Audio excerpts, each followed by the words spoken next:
completely dominating by Manchester City. Yes, and so 4-1 it would finish. Frank Leboeuf still with us to talk more about what we saw in this one. Gab's still with us too. It's not all about Haaland then. Gab, we got to see Phil Foden today getting 2 goals. Is he back? You know what? If he's back, then we have a real title race on our hands, because we all remember how good Phil Foden was 2 years ago. I was hugely impressed, not just by this game, but sort of his run of matches. That Foden-Reinders partnership, if that's what he wants to continue with, you know, against Liverpool this weekend and whatnot, that is so well-rounded in terms of drive, in terms of running into the box. We saw Reinders serving up both assists there, in terms of finding each other. Foden's creativity, Foden's genius, the way he strikes the ball. That's exciting. And you know what? Nothing against the tall Norwegian guy, but it's nice to talk about Manchester City and not just make it all about him. Although, all that said, it looks like a very gaudy scoreline. At 3-0 up, they get the goal back after Doku falls asleep. And then Dortmund had a couple chances, Donnarumma having to come out way outside the box. It looked to me like it got a tiny bit potentially nervy before obviously Ryan Cherky put it away. But yeah, Foden, that's really exciting. You got Foden coming back. You got potentially Rodri. He was supposed to be on the bench tonight. He wasn't, but you know, they're going to take his return slowly. City could be a real force, I think, in a month or two. Frankie, I've seen some head nods and some head shakes at what Gab was saying there. What were you thinking? No. I agree. Totally agree on what Gab said about Foden and the fact that Haaland wasn't the only one. But you have to add Doku and Savinho as well, where they absolutely put a mess on the side, and it maybe opened up a little bit in the middle of the park where Foden could be freer than he is. And we can see on the first goal, if we talked about the high line of Barcelona, we have to talk about the drop line of the back line of Dortmund, where they were like 10 yards away from Foden. We had the time to turn and put his beautiful left foot on the first goal.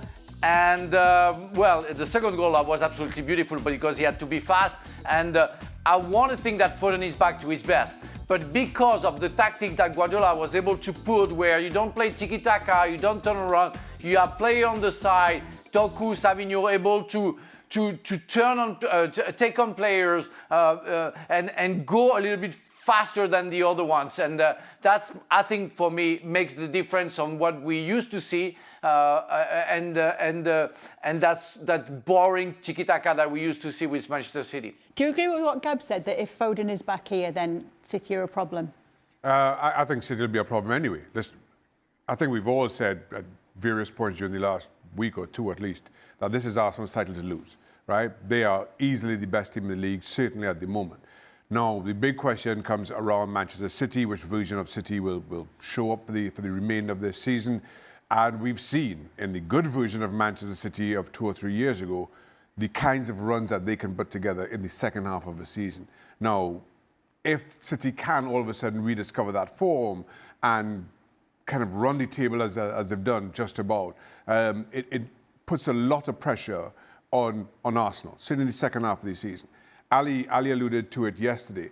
Now, in any title-winning season, every single club goes through a spell where they just aren't playing well, things aren't going great, and it's how you manage those periods, how you manage those 5 or 6 games. And the old cliche, you've got to win ugly and all that kind of comes in. Now, how Arsenal manages that 5 or 6 games will determine whether they win this title or not. Again, if this is the City of 2 or 3 years ago, you aren't allowed much more than 5 or 6 games. Not in this form, even with this kind of head start. So they can be a problem, but that problem, or how much of a problem, is ultimately Arsenal's to decide. We must talk about that poor Norwegian guy that Gab mentioned as well. I think it was put to him after the game about another record, and he was like, which one? Because there are that many for him now. He's not even sure which record he's talking about anymore. Well, it must be nice. First of all, Shaq, I appreciate that you're supporting the show when you're not on it and you're actually watching us. That's great. Laughing at Stevie's references to cigarettes and sausages.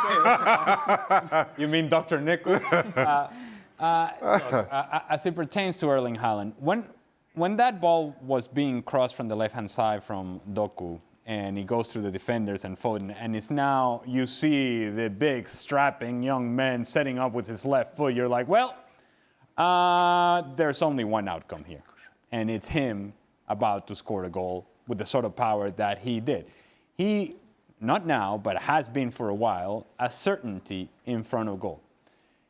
And that's a certainty for us that are watching it as a striker, and I don't speak with a whole lot of knowledge on this subject, but at one point or another, when you're scoring a bunch of goals, you feel like everything that you touch is going to go into the back of the net.